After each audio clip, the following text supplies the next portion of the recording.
प्यारे मसीह भाइयों एवं बहनों, जय यीशु की। प्रस्तुत है 25 जनवरी 2021 का बाइबल पाठ। आज माता कलीसिया संत पौलुस का धर्म परिवर्तन का पर्व मनाती है।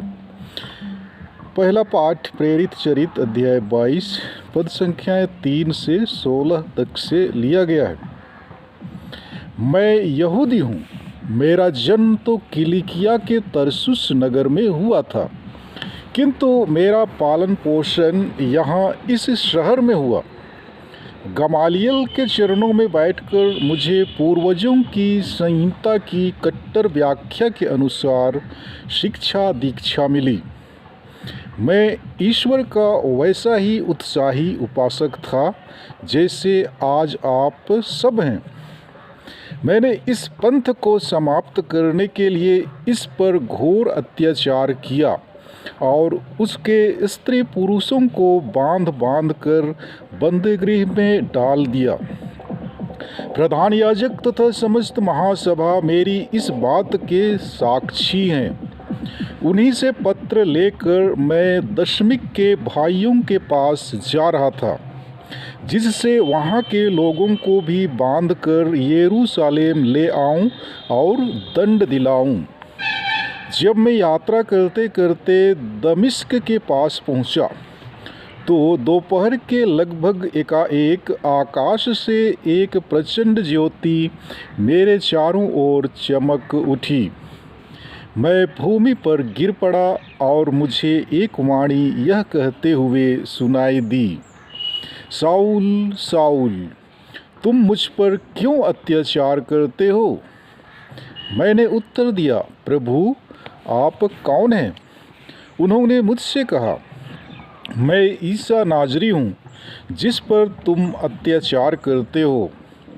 मेरे साथियों ने ज्योति तो देखी, किंतु मुझसे बात करने वाले की आवाज़ नहीं सुनी। मैंने कहा, प्रभु मुझे क्या करना चाहिए? प्रभु ने उत्तर दिया, उठो और दमिश्क जाओ। तुम्हें जो कुछ करना है वह सब तुम्हें वहाँ बता दिया जाएगा। उस ज्योति के तेज के कारण मैं देखने में असमर्थ हो गया था, इसलिए मेरे साथी मुझे हाथ पकड़कर ले चले और इस प्रकार मैं दमिश्क पहुँचा। वहाँ अनानियस नामक सज्जन मुझसे मिलने आए। वे संहिता पर चलने वाले भक्त और वहाँ रहने वाले यहूदियों में प्रतिष्ठित थे। उन्होंने मेरे पास खड़ा होकर कहा, भाई साउल, दृष्टि प्राप्त कीजिए। उसी क्षण मेरी आँखों की ज्योति लौट आई और मैंने उन्हें देखा। तब उन्होंने कहा, हमारे पूर्वजों के ईश्वर ने आपको इसलिए चुना कि आप उसकी इच्छा जान लें, धर्मात्मा के दर्शन करें और उनके मुख की वाणी सुने, क्योंकि आपको ईश्वर की ओर से सब मनुष्यों के सामने उन सब बातों का साक्ष्य देना है जिन्हें आपने देखा और सुना है। अब आप देर क्यों करें? उठकर बपतिस्मा ग्रहण करें और उसके नाम की दुहाई देकर अपने पापों से मुक्त हो जाएं। यह प्रभु की वाणी है। आज का सुसमाचार पाठ संत मार्कुस के सुसमाचार अध्याय 16 पद संख्या 15 से 18 तक से लिया गया है। इसके बाद ईसा ने उनसे कहा, संसार के कोने कोने में जाकर सारी सृष्टि को सुसमाचार सुनाओ। जो विश्वास करेगा और बपतिस्मा ग्रहण करेगा उसे मुक्ति मिलेगी। जो विश्वास नहीं करेगा वह दोषी ठहराया जाएगा। विश्वास करने वाले ये चमत्कार दिखाया करेंगे। वे मेरा नाम लेकर अपदूतों को निकालेंगे, नवीन भाषाएं बोलेंगे और सांपों को उठा लेंगे। यदि वे विष पिएंगे तो उससे उन्हें कोई हानि नहीं होगी। वे रोगियों पर हाथ रखेंगे और रोगी स्वस्थ हो जाएंगे।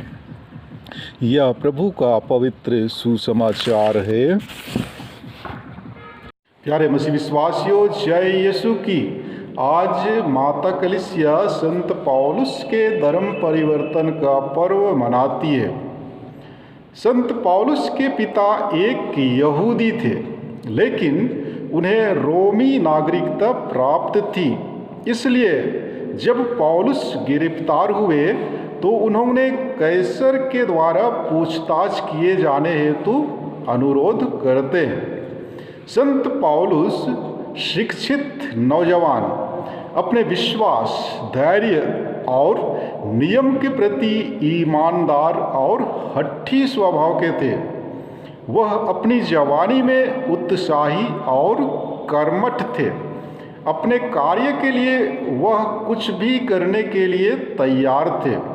इसी कारण वे नए पंथी अर्थात ईसा के अनुयायियों को समाप्त करने के लिए उन्होंने उन पर घोर अत्याचार किया। इसके लिए स्त्री पुरुषों को बांध कर बंदीगृह में डाल देते थे।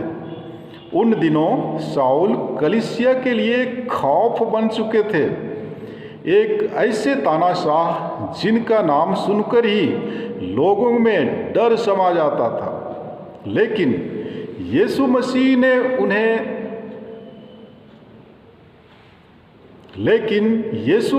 ने उन्हीं तानाशाह को अपने सुसमाचार प्रचार का सबसे उत्तम माध्यम बनाया।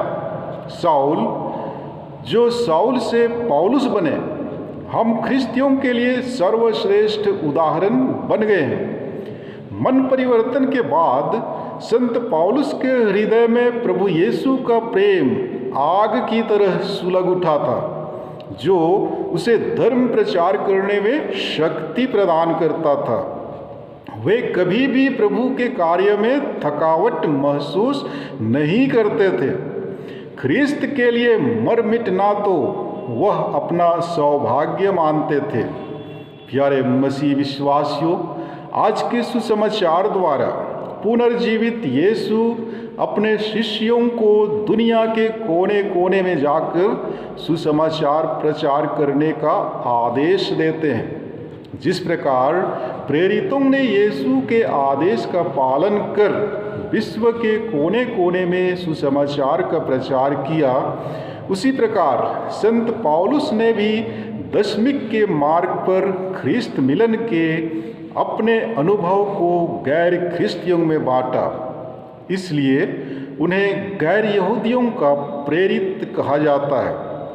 उनके जीवन से हमें यह शिक्षा मिलती है कि हमें भी संत पौलुस की तरह निस्वार्थ मिशनरी बनकर यीशु द्वारा घोषित मुक्ति संदेश को संसार के कोने कोने तक पहुंचाने का प्रयत्न करें। आमीन।